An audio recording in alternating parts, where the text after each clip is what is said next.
Money has power. बात कड़वी है मगर सच है। मगर पैसा भी ऐसे ही नहीं मिल जाता। उसके लिए बहुत पापड़ बेलने पड़ते हैं। पैसे के लिए इंसान कई बार कुछ गलत काम भी कर देता है। नमस्कार दोस्तों, सप्लाई चेन युक्ति में आपका स्वागत है। आज हम बात करने वाले हैं कि इंडिया सुपर पावर कैसे बन सकता है। फिलहाल के लिए ये सुपर पावर का क्राउन कई सालों से यूएस के पास है। कुछ एक इंसिडेंट्स को अगर इग्नोर कर दें तो यूएस का दबदबा अभी भी विश्व की अधिकतर कंट्रीज पर है। यूएस ऐसा इसलिए कर पाता है क्योंकि उसकी इकोनॉमी वर्ल्ड में सबसे हाई लेवल पर है। चाइना को छोड़ दें तो अभी कोई भी कंट्री उसके आसपास भी नहीं भटक रही है। लेकिन यूएस ऐसा कैसे कर पाता है? घुमा फिरा के आंसर नहीं दूंगा। सीधा और सरल उत्तर है कि जिसके पास सबसे ज्यादा पैसा होगा वो सबसे अमीर होगा, और चांसेस भी हाई है कि सबसे पावरफुल भी वही होगा। कोई कितना भी बड़ा बदमाश क्यों ना हो, अगर वो अमीर नहीं है तो किसी अमीर की नौकरी करेगा। मगर ऐसा नहीं है कि भारत बहुत गरीब कंट्री है। एक ऐसा भी वक्त था जब भारत वर्ल्ड इकोनॉमी का 25% कंट्रीब्यूट करता था। वो बात अलग है कि ये अंग्रेज हमको सिखाने की कोशिश जरूर करते हैं, मगर सच ये है कि भारत विश्व गुरु रहा है। तक्षशिला और नालंदा यूनिवर्सिटी के बारे में अगर स्टडी करें तो पता लगता है, जब इंसान खाना बदोश की तरह इधर उधर भटक रहा था तब आचार्य चाणक्य जैसे विद्वान लोग भारत में देश विदेश से आए लोगों को तक्षशिला विश्वविद्यालय में फ्री ऑफ कॉस्ट शिक्षा दे रहे थे। उससे और पीछे जाओ और हड़प्पा सिविलाइजेशन के बारे में थोड़ा स्टडी करो तो पता लगता है कि आज की अर्बन सोसाइटी से कहीं अच्छी थी तब की हड़प्पा सिविलाइजेशन। और उसको सिविलाइजेशन ही इसलिए बोलते थे क्योंकि वो सिविलाइज्ड थी। खैर, अभी हड़प्पा संस्कृति की बात नहीं करेंगे। कहने का मतलब सिर्फ इतना है कि भारत हमेशा से ऐसा नहीं था। बस एक ही कमी थी हमें, कि हमने कभी किसी कंट्री पर पहले आक्रमण नहीं किया, बस अपने में खुश रहते थे।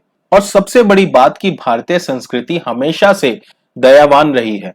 कोई कितनी भी बड़ी गलती कर दे, अगर सामने वाला माफी मांगता है तो उसको माफ भी करते हैं। यही वजह थी कि विदेशी लुटेरों ने इस बात का फायदा उठाया और भारत की धरती पर लगातार विदेशी शासक आक्रमण करते रहे, और धीरे धीरे भारत बहुत कमजोर होता गया। आज परिस्थिति यह है कि जो भारत वर्ल्ड जीडीपी का 25% कंट्रीब्यूट करते हुए वर्ल्ड लीडर था, आज वो 5% भी वर्ल्ड जीडीपी में कंट्रीब्यूट नहीं कर रहा है। मगर ऐसा नहीं है कि हम वो दर्जा फिर से हासिल नहीं कर सकते। गूगल पर सुपर पावर का मतलब सर्च करो तो पता लगता है one of the countries in the world that has very great military or economic power and a lot of influence. For example, the USA। मतलब जिस कंट्री की मिलिट्री पावरफुल हो और जिसकी इकोनॉमी स्ट्रांग और स्टेबल हो, उस कंट्री को हम सुपर पावर बोल सकते हैं। मतलब दो फैक्टर इंपॉर्टेंट हैं, पहला तो मिलिट्री और दूसरा इकोनॉमी।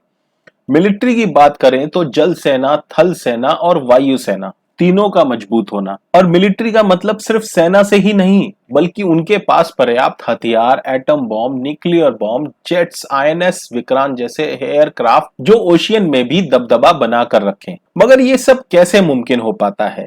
ये मुमकिन हो पाता है एक स्ट्रांग और स्टेबल इकोनॉमी की वजह से। तो चलो आज उन फैक्टर्स पर बात करते हैं जिनकी वजह से एक इकोनॉमी सुपर पावर बन सकती है, और इंडिया के लिए वो क्या पॉइंट्स हैं जिस पर अमल करते हुए इंडिया भी एक सुपर पावर बन सकती है। Education, motivation and medical achievements. देखो भाई, एजुकेशन का कोई ऑल्टरनेटिव नहीं है।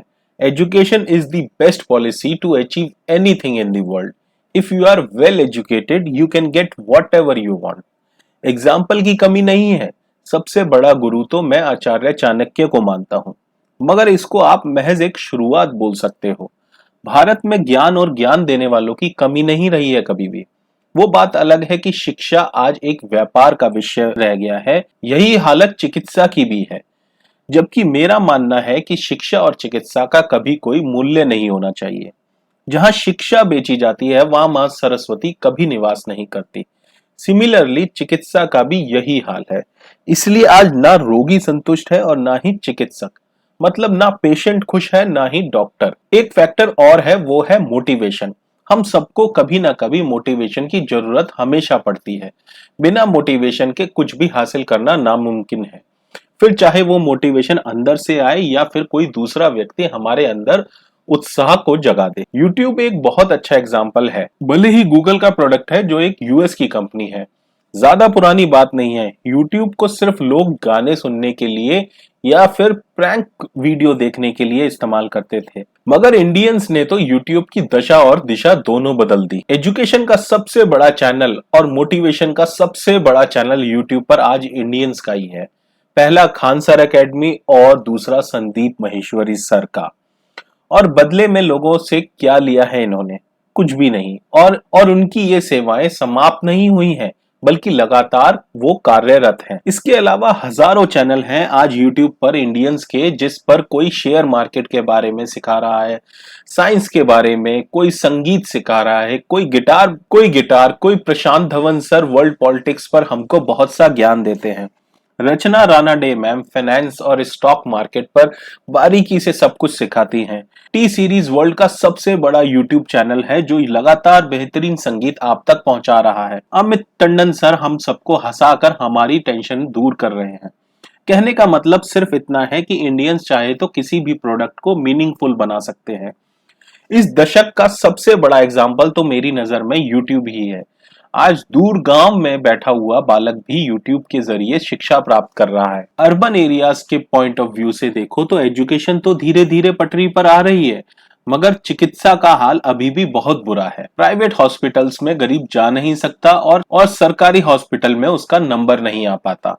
कभी कभी हालात ये हो जाते हैं कि इंसान अपने करीबी को बस मरने के लिए छोड़ने के लिए मजबूर हो जाता है, क्योंकि उसके इलाज में जितना खर्च आना है उन पैसों से पूरा परिवार गुजर बसर कर रहा होता है, जिसके चलते वो मजबूर होता है कि बाकी परिवार वालों का ख्याल रखे और बीमार व्यक्ति को उसके ही हाल पर छोड़ दें। कारण कुछ भी हो, मगर जब तक भारत अपनी इस वीकनेस पर जीत हासिल नहीं कर लेता, तब तक सुपर पावर बनना थोड़ा मुश्किल ही होगा, क्योंकि एक स्वस्थ समाज ही शक्तिशाली समाज का निर्माण कर सकता है। वुमेन एम्पावरमेंट नेक्स्ट पॉइंट उतना ही इंपॉर्टेंट है जितना इंपॉर्टेंट पिछला पॉइंट था। एजुकेशन एक तरफ और वुमेन एजुकेशन एक तरफ। वो एक पॉपुलर कहावत है ना, when you educate a women you educate the whole society.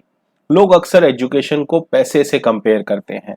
बहुत ही फेमस डायलॉग है कुछ नैरो माइंडेड लोगों का, इसको पढ़ाई की क्या जरूरत है, बड़े होकर चौका बर्तन ही तो करना है। ये क्या बात हुई? जरूरी नहीं है कि पढ़कर आपको सिर्फ पैसे ही कमाने हैं, तो चाहे किसी महिला को हाउसवाइफ ही क्यों ना रहना हो, लेकिन एजुकेशन एक डिफरेंट और इम्पोर्टेंट एस्पेक्ट है लाइफ का। मेरे हिसाब से तो सबसे टफ जॉब जो है वो है टू बी अ हाउसवाइफ। और ये सिर्फ खाली बोलने के लिए नहीं बोल रहा हूं, आई मीन इट। एक बहुत ही पॉपुलर एग्जाम्पल है Mrs Anjali Tendulkar, the wife of one of the most popular cricketer Sachin Tendulkar. She is a doctor but she chose to be a housewife. Sachin sir was out of home for most of the time, तो किसी को तो घर पर रहना ही था. So the lady chose to sacrifice her career and be at home to take care of the family. इसका मतलब ये बिल्कुल नहीं है कि जो महिलाएं बाहर काम करती हैं वो अपनी फैमिली का ख्याल नहीं रखती। It all depends on the couple कि वो सबको किस तरह मैनेज करते हैं। एक और बहुत ही पॉपुलर सेइंग है कि एक पढ़ा लिखा आदमी गड्ढा भी तरीके से खोदता है और मुसीबत का कुछ नहीं पता कि वो कब आसमान से आकर आपके सर पर गिर पड़े। So it is always good to be well prepared in advance. समाज में एक वुमेन का कंट्रीब्यूशन उतना है जितना एक पुरुष का है। पुरुष को आप भले ही साइकिल का अगला चक्का बोल दो, मगर महिला साइकिल का वो पिछला चक्का है जो साइकिल की चेन से जुड़ा होता है और साइकिल को आगे की तरफ धकेलता है। अगर साइकिल की चेन उतर जाए तो आप चाहे कितना भी पैडल मार लो, साइकिल आगे नहीं चलेगी। वैसे ही समाज की चेन महिला रूपी चक्के से जुड़ी हुई है, इसीलिए महिला को आप किसी भी एस्पेक्ट से वंचित नहीं रख सकते, सब गड़बड़ा जाएगा। मैं फिर बोलता हूं कि एजुकेशन को सिर्फ पैसे कमाने का ही जरिया मत समझो। एजुकेशन समाज के लिए उतनी ही जरूरी है जितना कि इंसान के लिए oxygen. And women education is something that a developing nation can not miss at any cost to become a super power. Financial literacy next point जो है वो और भी ज्यादा इंटरेस्टिंग है। तो क्या है अपना नेक्स्ट पॉइंट? Financial literacy. लोग एकेडमिकली एजुकेट हो जाते हैं, टेक्निकली एजुकेट हो जाते हैं, पीएचडी तक कर लेते हैं, नाम के आगे डॉक्टर लग जाता है, मगर क्या वो सभी फाइनेंशियली एजुकेट हो पाते हैं? मैक्सिमम बिजनेस के डूबने का एक रीजन ये भी है कि वो फाइनेंशियली एजुकेट नहीं होते। उनको नहीं पता कि फंड्स को कैसे मैनेज करना है, कितना बचाना है, कितना वापस लगाना है। देखो, education is a way to live a meaningful life, और जब आप खुद को एजुकेट करते हो then you give it back to the society and it adds value to the society. In a similar way, financial literacy is not only important to individual growth but for the growth of the whole nation। एक overview ले लेते हैं कि financial literacy का क्या मतलब है और ये समझेंगे कि व्हाई इट इज इम्पोर्टेंट। जो भी आपके फाइनेंशियल एसेट या रिसोर्सेज हैं उनकी क्या लिमिटेशन है, और उस लिमिटेशन को समझते हुए अपने फाइनेंशियल रिसोर्सेज और फाइनेंशियल एसेट को इस तरह मैनेज कर पाना कि आप किसी भी डेट ट्रैप में ना फंसें। कोई भी अनहोनी होने पर आप उससे जूझने में समर्थ हों और नीड और वांट के अंतर को समझते हुए सही जगह स्पेंड और इन्वेस्ट कर पाने में सक्षम हो। देखो भाई, पैसे की जरूरत हर किसी को है और हर कोई चाहता है कि उसके पास अनलिमिटेड पैसा हो, मगर सिर्फ चाहने भर से तो ये मुमकिन नहीं हो सकता। इसके लिए इंसान बचपन से तैयारी करता है। पहले 12 साल स्कूल, फिर 3 साल कॉलेज और फिर कोई पीजी, एमबीए या कोई further studies. On an average एक इंसान करीब करीब 15-16 साल एक नॉर्मल एजुकेशन लेने में लगा देता है, और उसके बाद हम क्या करते हैं? हम जॉब या कोई बिजनेस करते हैं।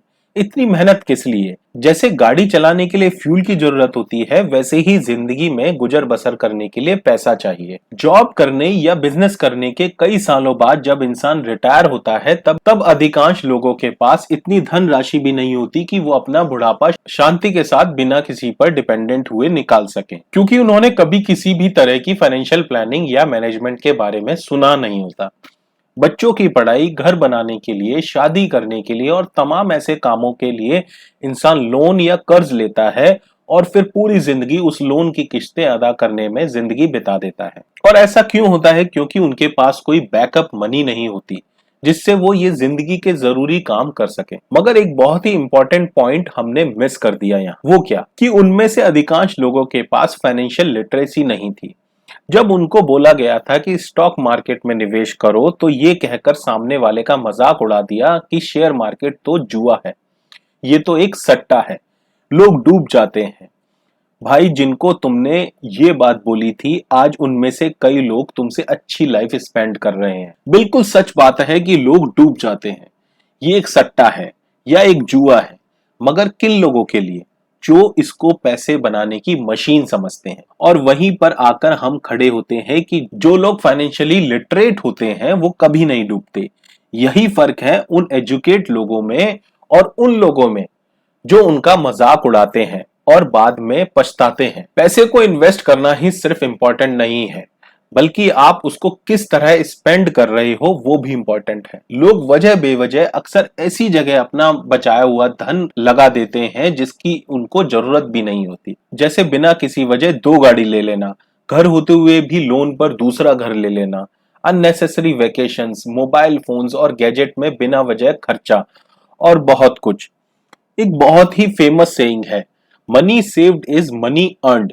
जो आपने बचा लिया वही आपका है। और सिर्फ शेयर मार्केट ही एक जगह नहीं है जहां आप इन्वेस्ट कर सकते हो। Security bonds, mutual fund, real estate, gold, government bonds, FD, LIC, RD और ऐसे ही कुछ और फाइनेंशियल इंस्ट्रूमेंट जो आपके पैसों को बिग और बिगर बना पाने में सक्षम है।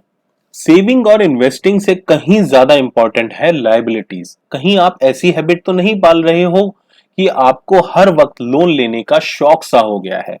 A debt free life is the way to live the happiest life. Stress का बहुत बड़ा कारण हर वक्त डेट में होना भी होता है। डेट एक ऐसी हथकड़ी है जो कभी भी आपको ग्रो नहीं होने देती। स्ट्रेस में होने की वजह से आपकी क्रिएटिविटी धीरे धीरे खत्म होती जाती है और इंसान अंदर ही अंदर टूटता चला जाता है। लोग कहते हैं कि मेरे पास पैसे ही नहीं है तो इन्वेस्ट कैसे करें? ठीक है, मत करो, मगर गलत जगह खर्च भी मत करो। और इनमें से बहुत से वो लोग होते हैं जो सिगरेट, शराब और ऐसी ही कई हैबिट्स के चलते अपने संपूर्ण जीवन में लाखों रुपए खर्च कर देते हैं। भाई, इसका कुछ परसेंट भी अगर इन्वेस्ट किया होता तो कंपाउंडिंग के बेसिस पर वो उतना तो हो ही गया होता कि आपका बाकी का जीवन आप बिना किसी से उधार लिए गुजार पाने में सक्षम होते। आप सोच सकते हो कि ये पॉइंट फाइनेंशियल लिटरेसी इस टॉपिक का पार्ट क्यों है और हम क्यों डिस्कस कर रहे हैं इस पॉइंट को, जहां हम बात कर रहे हैं कि इंडिया एक सुपर पावर कैसे बन सकता है। देखो भाई, यूएस को हम ऐसे ही सुपर पावर नहीं बोलते। हर क्षेत्र में उसने जी तोड़ मेहनत की है, तब जाकर उसको ये टाइटल मिल पाया है और कई सालों से उसको सस्टेन कर पाने में भी सक्षम रहा है। फाइनेंशियल लिटरेसी एक ऐसा मुद्दा है जिस पर कोई चर्चा ही नहीं कर रहा है। YouTube पर इससे रिलेटेड आपको कई वीडियोस मिल जाएंगी, मगर YouTube के बाहर जब नजर घुमाओ कुछ ज्यादा नहीं मिल पाता। फाइनेंशियल लिटरेसी की बात करें तो वुमेन में तो इसका स्तर और भी डाउन है, और सिर्फ हाउस वाइफ की ही बात नहीं कर रहा हूँ। वुमेन जो 7 डिजिट में सैलरी ले रही हैं उनके साथ भी सेम ही प्रॉब्लम है। हर एक मंथ एंड पर सैलरी आती है और अकाउंट में ही पड़ी रहती है, मगर उसको किसी जगह पर इन्वेस्ट नहीं किया जाता। एक सेविंग अकाउंट में आपको कितना इंटरेस्ट मिल जाता होगा? 3%, 4%, 6% तो एनुअल इन्फ्लेशन रेट ही रहता है। मतलब आपका पैसा 2 से 3% की दर से हर साल घट रहा है। और फिर यही महिलाएं at the end of the day ऐसी जगह पैसा खर्च करती हैं जिनकी उनको कोई खास जरूरत भी नहीं होती।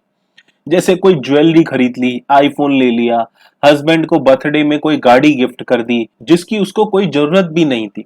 This is simply wastage of money. और इसके पीछे एक सिंपल सी साइकोलॉजी है कि जब अकाउंट में पैसा पड़ा हुआ दिखता है तो इंसान अक्सर उसको गलत जगह ही स्पेंड कर देता है।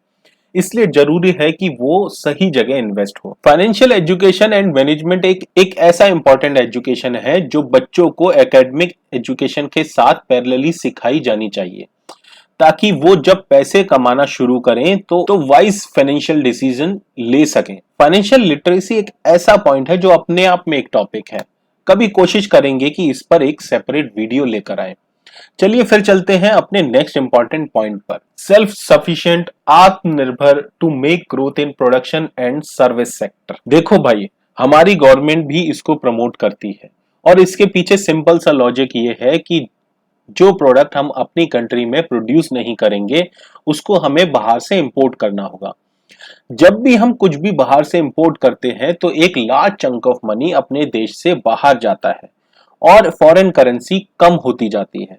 वहीं बात करें एक्सपोर्ट की, तो जब हम कुछ भी एक्सपोर्ट करते हैं तब फॉरेन करेंसी हमारे देश में आती है और फॉरेक्स रिजर्व्स का लेवल इंक्रीज होता जाता है। और बीते कुछ दशकों में इंडिया के इंपोर्ट्स बहुत ज्यादा इंक्रीज होते रहे हैं। इलेक्ट्रिकल अप्लायंसेस की ही बात करें तो इंडिया पहले कुछ प्रोडक्शन तो यहीं करता था, मगर धीरे धीरे वो कंपनीज मार्केट से आउट होती चली गईं और उनकी जगह आज पूरी तरह चाइनीज कंपनीज ने ले ली है।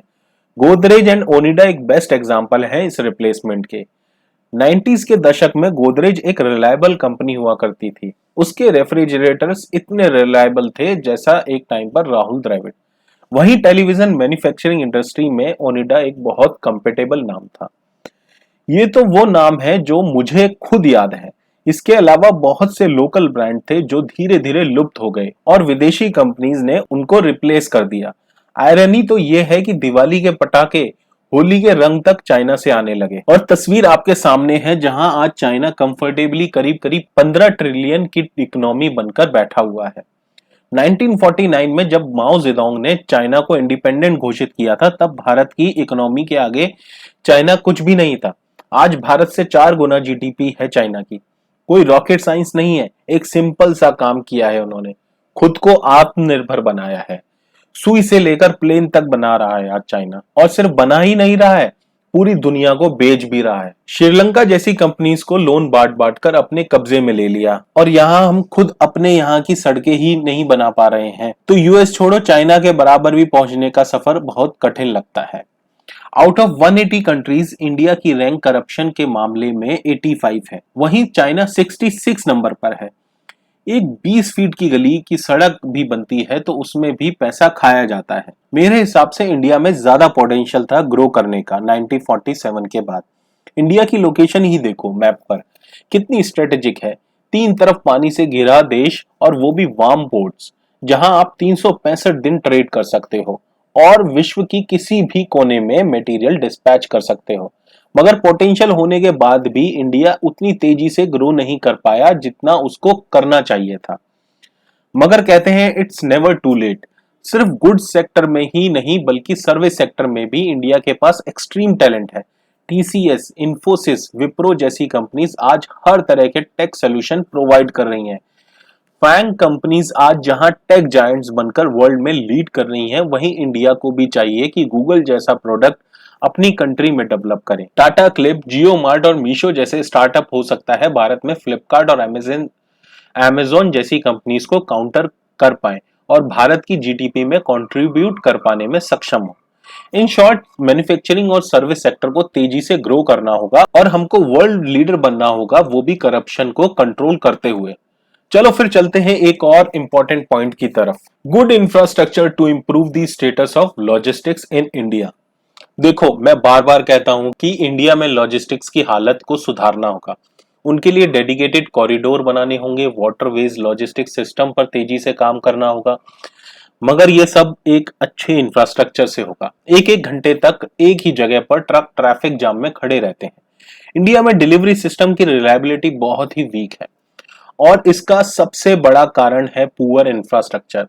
रूरल एरिया तो छोड़ो, अर्बन एरिया में ही हालत बहुत खराब है। कोई भी ऐरा गैरा ट्रक ड्राइवर को धमका कर चला जाता है। टूटे फूटे रोड्स पर न ही सिर्फ ट्रक की लाइफ पर असर पड़ता है बल्कि मटेरियल भी डैमेज कंडीशन में कस्टमर तक पहुंचता है। पब्लिक से वोट लेने के लिए तो रोड पर काम किया जाता है, मगर पब्लिक तक ये जो सुई से लेकर कार तक लॉजिस्टिक्स के जरिए पहुंचती है उस पर कोई बात ही नहीं करता और शायद कोई सोचता भी नहीं है। कभी नो एंट्री, कभी किसान आंदोलन जैसे हाईवे जैम से लॉजिस्टिक सिस्टम बहुत प्रभावित होता है।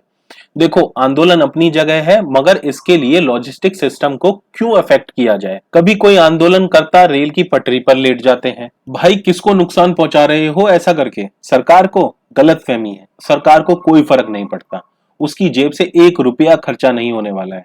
जो नुकसान हुआ है उसकी भरपाई हमारे ही टैक्स के पैसों से की जाएगी।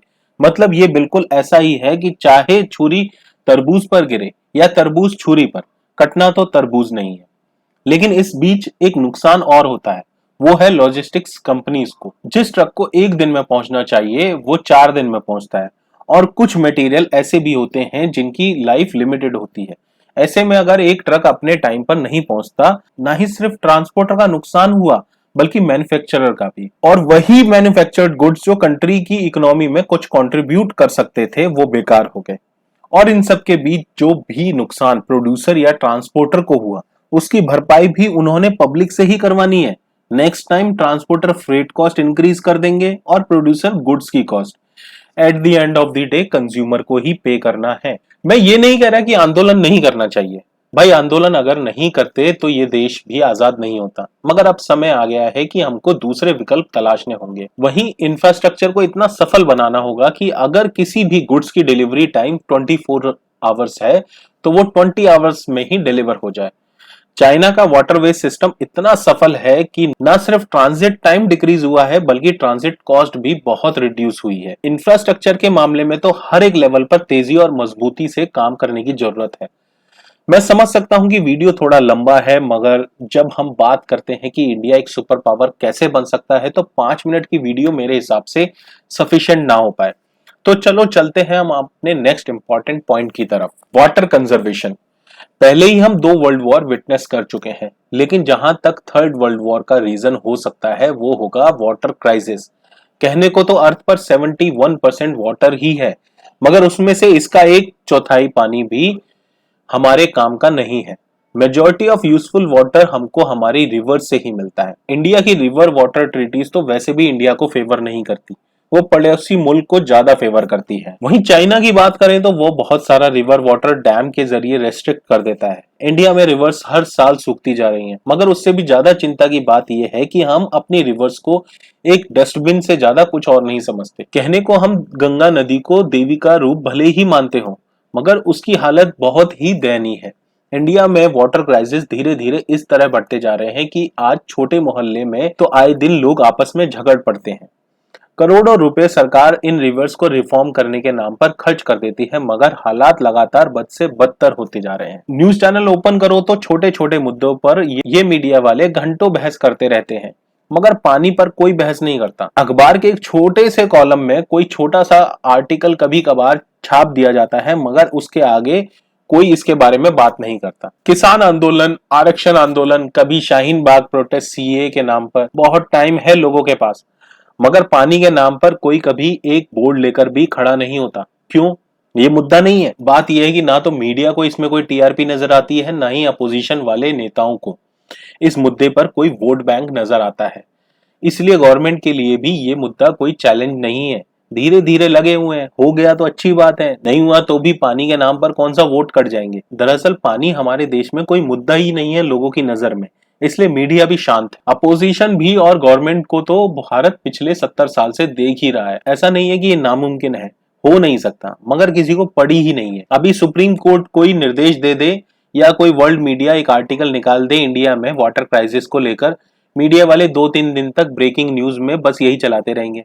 2-4 एक्सपर्ट आ जाएंगे, अपोजिशन की तरफ से कोई आ जाएगा बहस पर, एक बंदा सरकार की तरफ से भी आ जाएगा, कोई किसी एनजीओ से आ जाएगा, सब मिलकर चैनल पर शोर मचाएंगे, एक दूसरे की गलती निकालेंगे। 2 दिन बाद सब शांत, मामला ठंडा और मीडिया महा ठंडा। मीडिया को तो बस गर्मा गर्म मुद्दा चाहिए, उसको बस टीआरपी में बने रहना है। इसलिए हम सबको चाहिए कि इस इशू की इंपॉर्टेंस को समझें और सभी मिलकर काम करें, फिर चाहे वो मीडिया हो, अपोजिशन हो, गवर्नमेंट हो या पब्लिक। ऐसा नहीं है कि बहुत देर हो चुकी है, टाइम है अभी भी, चाहो तो इस बीमारी से निपटा जा सकता है। मगर जरूरत है कि अपोजिशन अपनी ईगो छोड़कर काम करे, गवर्नमेंट नियत के साथ काम करे, मीडिया तब तक पीछे ना हटे जब तक ये काम हो ना जाए, और पब्लिक यानी कि हम सब अपनी अपनी रिस्पॉन्सिबिलिटीज को समझें और इन तीनों के पीछे तब तक लगे रहें जब तक कि ये काम पूरा ना हो जाए। चलो एक और इम्पोर्टेंट को भी देख लेते हैं, एग्रीकल्चर। भारत की इकोनॉमी में एग्रीकल्चर का बहुत योगदान है। जीडीपी का एक बहुत बड़ा चंक एग्रीकल्चर से आता है भारत में। उत्तर प्रदेश, पंजाब और मध्य प्रदेश तो व्हीट के बहुत बड़े प्रोड्यूसर हैं। Uttar Pradesh is the largest producer of world in India. The most important food crop in Uttar Pradesh is wheat. Uttar Pradesh contributed 32.42% of the total wheat production in India. Worldwide, 749 million tons of wheat is produced per year. China is the largest wheat producer in the world with 131 million tons production volume per year. India comes second with 93 million tons yearly production. वहीं rice की बात करें तो India is the second largest producer of rice in the world after China. The major 5 states in rice production are West Bengal, UP, Andhra Pradesh, Punjab and Tamil Nadu. And India is the largest exporter of rice in the world. Production increased from 53.6 million tons in 1980 to 120 million tons in 2021. मतलब 1980 में जो production 53.6 million ton थी, वो 2020 तक 120 million ton तक पहुंच चुका है। पल्सेस की बात करें तो India is a major producer of paddy, wheat and pulses in production. India ranks first in the pulses in the world, including neighbor countries. In 2019-20, India produced 23.15 million tons of pulses, which is 23.62% of the world output. ये तो बात हुई India में 3 major crops की। Sugar, T और बहुत सी crops के बारे में तो अभी हमने बात ही नहीं की। मगर आइए नजर डालते हैं ग्लोबल हंगर इंडेक्स पर। दी हिंदू का एक आर्टिकल है 15 अक्टूबर 2021 का, जिसके मुताबिक India is at 101 position out of total 116 countries. India is also among the 31 countries where hunger has been identified as serious. India ranked 94 among 107 countries in the global hunger index released last year. Only 15 countries fare worse than India. ये जो आपकी screen पर है, मतलब चिराग तले अंधेरा। क्या लगता है, ऐसे भारत सुपर पावर बन पाएगा? मैं ये नहीं कहूंगा कि नहीं बन सकता, बिल्कुल बन सकता है, मगर गवर्नमेंट के पीछे लगना पड़ेगा और इसमें सबसे बड़ा रोल मीडिया और अपोजिशन का रहने वाला है। ये जो फालतू के मुद्दों पर ये मीडिया वाले दिन भर बहस करते रहते हैं, उनको थोड़ा शॉर्ट में निपटाएं और रियल मुद्दों पर सरकार को घेरें। और सिर्फ सरकार को ही नहीं, अपोजिशन से भी जवाब मांगा जाए कि 70 साल में से 54 साल जो कांग्रेस की गवर्नमेंट रही और फिर भी आज भारत की दशा ये है कि हमारी रैंक ग्लोबल हंगर इंडेक्स में 101 पोजीशन पर है 116 कंट्रीज में से। उसके बावजूद भी कांग्रेस फिर से वोट जीतना चाहती है, तो पहले वो अपनी कमियों के लिए सबसे माफी मांगे और ये राइटिंग में लिख कर दे कि उसके पास इस समस्या से लड़ने का क्या उपाय है, और अगर सत्ता में आने के बाद वो ऐसा नहीं कर पाते तो supreme court should take strict action against such political parties जो झूठे वादे करती हैं सत्ता को हासिल करने के लिए। वहीं बीजेपी गवर्नमेंट को भी करीब करीब 10 साल होने ही वाले हैं, तो जो प्रयास यदि इस समस्या से जूझने के लिए किए भी गए वो कितने कारगर थे, इस पर नेशनल लेवल पर सीरियस डिबेट होनी चाहिए with a solution finding mindset, ना कि एक दूसरे की गलतियां ही निकालते रहें। और हर साल ये एडवर्टाइजमेंट पर जितना पैसा गवर्नमेंट और अपोजिशन खर्च करते हैं इसको कहीं सही जगह यूटिलाइज करो। एडवर्टाइजमेंट करो मगर कोई लिमिट होगी। 500 रुपए की फ्री वैक्सीनेशन के लिए 1000 रुपए तो गवर्नमेंट एडवर्टाइजमेंट में ही फूक देती है। वहीं फ्री पानी और बिजली के नाम पर भी यही हो रहा है। भूख से जूझ रहा देश सुपर पावर नहीं बन पाएगा। सबका पेट भरा होगा तब ही दूसरी कंट्रीज भारत का लोहा मानेंगी। इसके अलावा अगर बात करें तो टूरिज्म सेक्टर में बहुत स्कोप है। इंडिया के temples, spiritual places, hill station Jammu Kashmir और लद्दाख में बहुत पोटेंशियल है और इनसे आने वाले रेवेन्यू में और भी ज्यादा इजाफा किया जा सकता है। हर स्टेट, हर सिटी का अपना डिफरेंट कल्चर है। कोस कोस पर पानी बदले और 4 कोस पर वाणी, मतलब हर 1.8 माइल्स पर यहाँ पानी का स्वाद बदल जाता है और हर 7 माइल्स पर बोली बदल जाती है।